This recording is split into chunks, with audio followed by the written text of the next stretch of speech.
박근혜 대통령이 리쿠안유 싱가포르 전 총리의 국장에 참석하고 귀국을 했습니다. 취임 이후 외국 정상급 인사의 장례식에 참석한 것은 이번이 처음이었는데요. 아베 일본 총리를 비롯해 중국과 미국 등 각국 사절들과 만나서 현안을 논의하는 등 조문 외교도 펼쳤습니다. 네, 브런치 이슈에서는요. 싱가포르에서 펼쳐진 박 대통령의 첫 조문 외교, 또 리쿠안유 전 총리와의 인연까지 짚어보도록 하겠습니다. 네, 오늘 최진 대통령 리더십 연구원 원장 이양수 시사평론가 나와주셨습니다. 안녕하세요. 네, 안녕하십니까. 네, 리쿠안유 전 총리의 장례식, 세계 각국의 많은 정상급 인사들이 참석을 했고 또 그 싱가포르 국민들의 끊이지 않는 그 애도 물결도 상당히 인상적이었는데 전체적으로 먼저 어떻게 좀 보셨습니까? 야, 정말 대단하다는 생각이 들었습니다. 40만 명이 넘는 그 국민들이 1, 2분 동안 행렬을 보기 위해서 그렇게 폭우 속에서 지켜봤던 그 모습이 상당히 감동적이었습니다. 특히 30년 동안의 장기 집권했던 동시사에 대한 국민들이 저렇게 존경심을 갖는 비결이 뭘까 했는데 저는 사실 운구차를 싣고 가는 그 조문 코스가 상당히 저는 인상적이었습니다. 네. 무슨 국회의사당에서 정부 종합청사로 그리고 국토개발청에서 그리고 부패조작으로 해서 마지막에 싱가포르 국립대학으로 이어지는데 이거는 살아생전에 이관유 총리가 이루었던 어떤 주택 문제 그리고 부패 청산의 문제 그리고 인재를 중시한다는 이 세 가지를 단적으로 보여주는 코스거든요. 네. 그래서 참 이 국장 전체가 한편에 정말 우리 대한민국 국민들에게 주는 어떤 국장의 어떤 메시지가 저희들이 상당히 좀 와닿았습니다. 어떻게 보셨어요? 그렇죠. 싱가포르가 65년도에 맨 처음에 영국으로부터 이제 독립을 했을 때 그때 당시에 1인당 GNP가 400달러라고 그럽니다. 그런데 지금은 5만 달러가 무려 넘는 그런 나라가 되었죠. 네. 국민들이 아마 리쿠안유 총리를 보내는 마음이 아마 그동안의 자신의 삶들의 어떤 그 발달, 사회의 발전 상황 이런 것들과 맞물려서 상당히 추모를 많이 한 것 같았고요.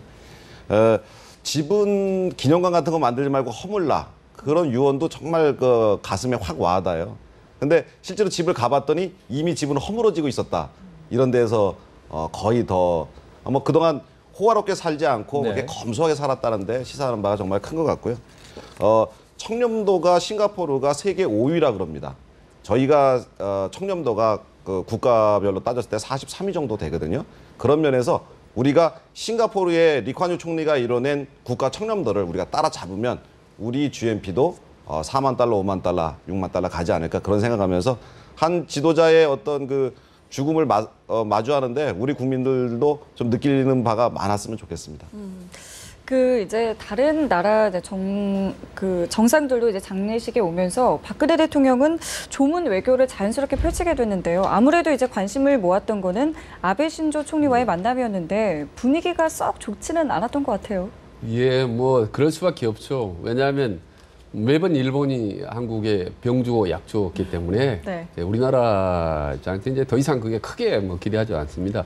이번에도 이제 3번 만날 기회가 있었는데 한 번 잠깐 만났거든요. 네. 그리고 극히 이례적인 이제 대화만 나눴습니다만은 다만 이게 사람 자주 만나면 정이 든다고 이렇게 여러 번 만나다 보면 또 정상 간의 그런 그 물꼬의 실마리가 풀리리라고 봅니다. 그래서 이번 과정도 앞으로 한일 관계가 좀 스텝 바이 스텝으로 나아지는 개선돼 가는 그 하나의 그 작은 그 과정이라고 봅니다.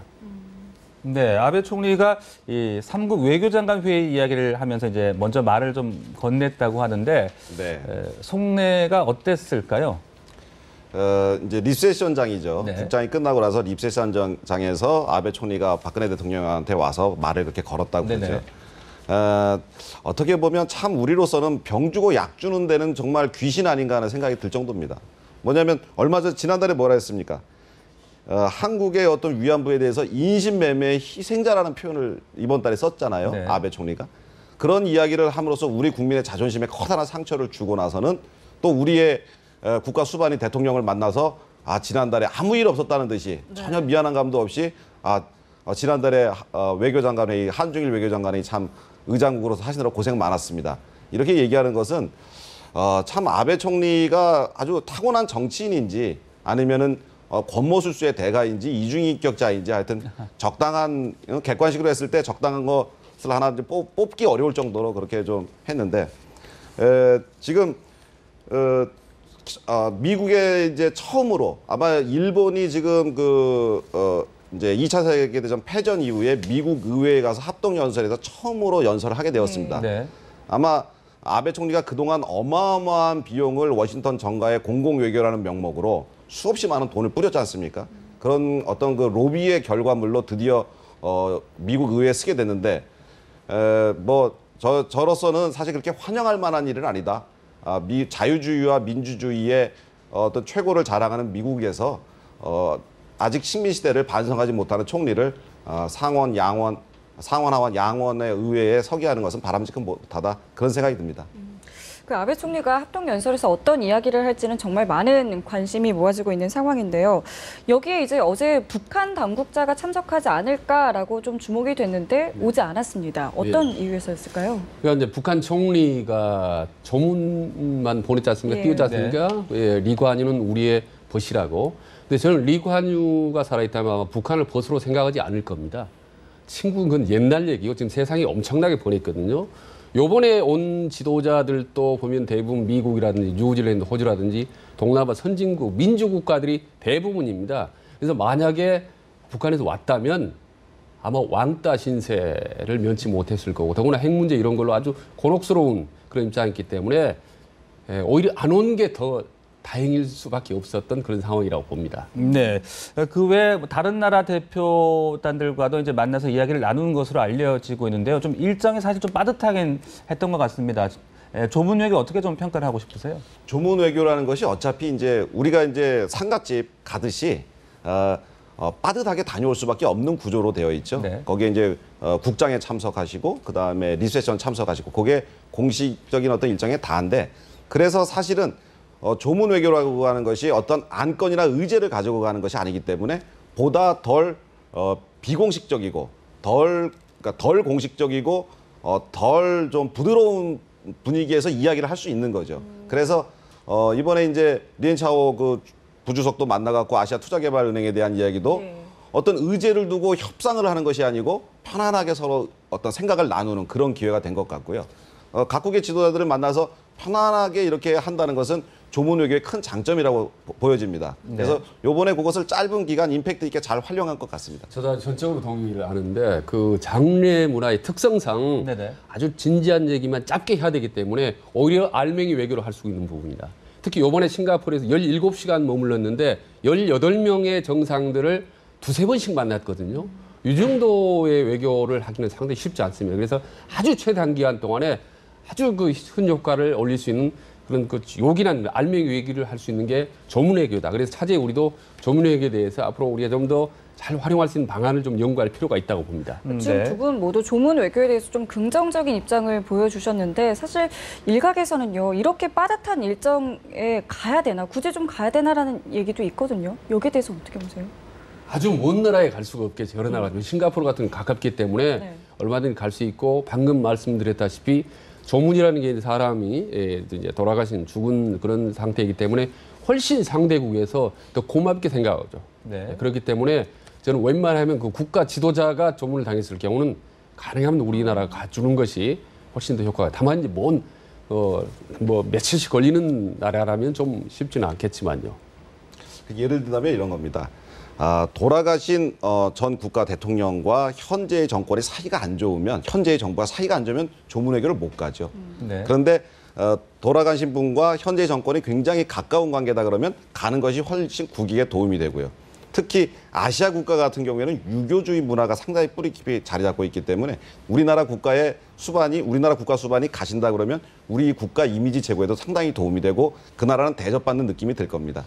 그런 차원에서 동서양의 다른 문화들을 그런 것들을 감안해서 차별적으로 그때그때별로 판단해야 될 사안이라고 생각합니다. 네. 그런데 그 사우디아라비아 국왕 장례식 때는 또 직접 가지 않았단 말이죠. 황우엽 부총리를 대신 보냈었는데 뭐 제2의 중동붐도 있고 하니까 좀 의외였었다는 분들도 계신 것 같은데 네, 좀 비교를 해보면 어떨까요? 네, 어떻게 보면 중요한 포인트인데요. 사실 조문 외교에 대한 일정한 어떤 원칙이 아직 정해지지 않는 게 사실입니다. 당시 사우디 국왕 때는 네. 오바마 대통령이라든지 프랑스라든지 영국의 총리들이 다 방문을 했습니다. 선진국 총리들이. 근데 우리나라는 못 갔죠. 네네. 총리도 안 가고 부총리급이 갔기 때문에 이게 좀 형평성이 좀 어긋나지 않느냐라는 부분이 그래서 차제에 조문회의 원칙 좀 정해야 되겠다. 근데 순전히 조금 전에 말씀드린 개인적인 인연으로 가는 게 다신데 사실은 이제 하나만 말씀드리면 이제 아버지 박정희 대통령 돌아가시 일주일 전에 이제 만났던 양국의 인연이 있지만 특히 2006년 5월 지방선거 때 또 깊은 인연이 있어요. 그때 이리관유 부부가 우리나라에 방문해서 박근혜 대통령 만났거든요. 그래서 그때 지방선거 유세하느라 얼마나 힘드냐 해서 목캔디를 줬습니다. 리관유 부자의 총리 부인이 그 목캔디를 가지고 먹으려 하다 그날 바로 테러를 당한거든요. 그래서 테러 당한 날 리관유 총리의 부인로부터 목캔디를 받았던 그 순간적인 강한 인상이 네. 자서전에 여러 번 나옵니다. 네. 그래서 그런 인간적인 관계 때문에 이번에도 이제 가게 됐지만 조금 전에 말씀드린 좀 이제는 차제는 좀 어떤 국제적인 룰, 우리도 의전적인 룰이 좀 필요하지 않나 싶은 생각이 듭니다. 그 리콴유 전 총리랑 박정희 전 대통령의 인연 지금도 뭐 잠깐 언급을 해주셨는데 참 많이 있는 것 같아요. 특히 회고록에 박정희 전 대통령을 굉장히 후한 평가를 줬다고 하더라고요. 예, 그렇습니다. 뭐 국가를 위해서, 국익을 위해서 같이 함께 싸웠던 어떤 지도자, 카리스마적 리더십에 상당히 높이 평가를 하는데 이를테면 두 분이 보면서 부자의, 부녀의 정을 느낀다, 부모님의 정을 느낀다라는 분이 많습니다. 그리고 또 두 분이 만나서 지금 화면에도 나오는 것 같습니다. 두 분이 만나고 회의를 하는 걸 보면서 정말 한 시대를 이끌어가는 고수들의 어떤 대결을 보는 것 같다라는 표현들이 자서전에 나옵니다. 박근혜 대통령이. 그 정도로 아주 이 아버지와 리관유, 아버지 친구 리관유의 어떤 이미지가 박근혜 대통령의 정신세계에 깊이 남아있다고 볼 수 있죠. 네. 리콴유 전 총리와 박근혜 대통령의 어떤 인연 좀 더 소개를 해주신다면요. 79년에 이제 10월 달에 그 리콴유 총리가 한국을 방문을 합니다. 한국을 방문해서 박정희 대통령과도 만나고 그 저녁 만찬에서는 그때 퍼스트 레이디 역할을 박근혜 현 대통령이 하셨는데 네. 박근혜 대통령이 영어 통역을 했어요. 두 분 사이에. 네, 그랬죠. 그래서 리콴유 그 총리와 그 夸콕주 여사 그 부부는 박근혜 대통령한테 영어를 참 잘하는 퍼스트 레이디다. 그렇게 이제 칭찬을 하기도 했었고 박정희 대통령이 그때 포항제철을 보여주고 싶어서 리콴유 총리를 그쪽 포항제철을 좀 권유를 했는데 그때 당시에 싱가포르가 우리나라는 경제 개발의 경쟁자였거든요. 그래서 자존심이 있어서 나는 그냥 문화, 경주 불국사를 보고 싶다. 그래서 경주 불국사만 다녀오는 그런 상황도 있었고요. 네. 그때부터 이제 박근혜 대통령이 친해지다가 지금 말씀하신 대로 夸콕주 여사가 목캔디를 지방선거 때 한국에 오셨다가 주면서 목 많이 아플 텐데 선거 유세할 때 이거 먹으면서 하라 이제 그런 얘기도 하셨고 박근혜 대통령은 자서전에서 저 두 분한테 항상 부모님의 정을 느끼는 분이다라고 표현할 정도로 가까웠기 때문에 상당히 아마 이번에 마음이 많이 아프셨을 것 같아요. 그 박정희 대통령과 리콴유 총리는 어떻게 보면 서양의 민주주의는 아시아에 맞지 않다라는 공통된 의견도 가지고 있었고요. 그래서 뭐 사실 뭐 두 분 다 독재를 하셨죠.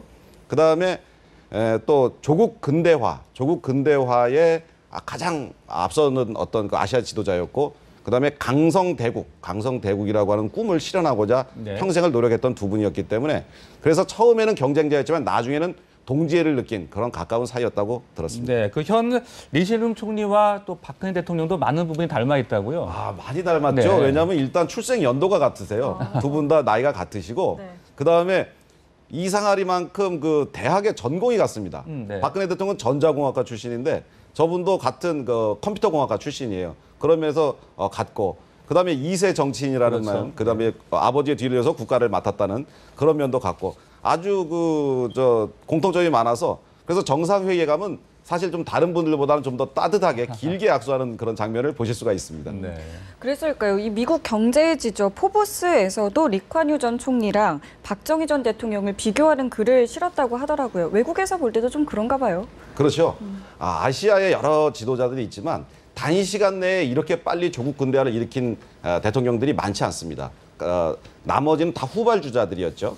이 싱가포르와 대한민국이 빨리 됐고, 그다음에 아까 좀 전에 말씀했지만 서양의 민주주의보다는 아시아 전통의 가부장적 문화라는 것이 있기 때문에 여기에 적합한 민주주의를 해야 된다는 그런 생각이 강했기 때문에 서양의 사람들을 눈에는 좀 이상하게 보였을 수도 있어요. 네. 그런 면이 같았고, 그다음에 우리도 그 박정희 대통령이 맨 처음 나라를 맡았을 때 국민소득이 100달러였습니다. 그런데 지금은 뭐 2만 달러대에 이제 진입하고 있으니까 많이 올랐고, 아까 말씀드린 대로 싱가포르도 400달러에서 뭐 한 5만 달러까지 뭐 비슷하게 많이들 수십 배, 뭐 100배 가까이 이렇게 국민소득을 늘린 어떤 그런 점에서 아주 두 분이 그 포브스지라든지 뭐 타임지라든지 여러 가지 신문에서 많이 비교되고 있는 상황 같습니다. 근데 이제 저희가 하나 좀 아쉬운 부분은 싱가포르 같은 경우는 이제 철저하게 정부 차원에서 부패 척결을 제1가치로 내세웠습니다. 경제가 발전하려면 부패가 없어야 된다라는 측면에서 했지만 우리나라하고는 반대로 경제가 발전하기 위해서는 어느 정도 부패는 불가피한 측면이 있다. 그래서 이제 재벌주의가 상당히 특혜도 주기도 했지만은 그 이후에 똑같이 두 나라가 발전했지만 우리나라는 상당히 많은 후유증을 겪어왔고 지금 겪고 있죠. 그래서 이제라도 우리는 이관유의 그런 그 부패 척결을 했던 리더십을 우리가 벤치마킹해서 할 거다. 근데 실제로 우연인지 모르겠지만 또 이 서거 시점과 맞춰서 우리나라에서 대대적인 지금 사정 부패 척결이 이루어지지 않습니까? 예, 뒤늦게 이루어졌지만은 싱가포르가 했던 그런 부패 공무원의 청렴도에 높이는 일이 이번에 차제에 우리나라에 좀 이루어졌으면 좋겠다. 네, 우리 그 정치인들, 우리 정치에 남긴 어떤 의미 지금 말씀해 주셨는데 어떤 걸 꼽을 수 있겠습니까? 리관유 총리 같은 경우는 평생을 조국 군대와 강성대국에 힘을 바쳤던 분이죠. 자기 개인의 삶이라든지 자식한테 뭐 재산을 물려준다든지 편한 삶을 추구하지 않았습니다. 평생 검소하게, 엄격하게, 스스로한테도 엄격하고 공무원들한테 특별히 엄격했어요. 그렇기 때문에 오늘날의 싱가포르, 잘 사는 싱가포르가 있지 않았나 이렇게 생각이 들고, 우리나라 정치인들도 가지고 있는 특권들 다 내려놓고 리관유 총리처럼 허물어져가는 집에 살면서도 명예를 소중하게 생각하고 국민을 생각하는 그런 메시지를 잘 새겨드렸으면 합니다. 저도 마지막에 참 한 줌 제로 화장을 했다는 부분이 상당히 좀 와닿았습니다. 아마 어느 나라 같으면 거대한 무덤에 그럴듯하게 할 텐데 한 줌 제로 돌아갔다. 그리고 우리나라도 저런 정말 국가로부터 국부로 추정받는 그런 지도자가 있었으면 좋겠다. 그거는 경제 발전 그리고 거기다가 부패 척결이라는 두 가지 어떤 두 수레바퀴가 간다면은 상당히 장기 집권이나 어떤 과오조차도 용인될 수 있다. 그래서 앞으로 지금 박근혜 대통령 마찬가지로 이후에 우리 지도자들도 국민들을 위한 진정한 경제 발전 거기다가 청렴한 정말 아까 허물어져간 집에 살 수 있는 그런 깨끗한 모습을 보여줄 때 국민들로부터 마지막 박수를 받을 수 있다. 그런 강한 교훈을 받고 참 부럽다. 우리나라도 저런 지도자가 왔으면 좋겠다. 그런 생각을 했습니다. 네, 알겠습니다. 저희 두 분 말씀 오늘 여기까지 듣겠습니다. 감사합니다. 고맙습니다. 감사합니다.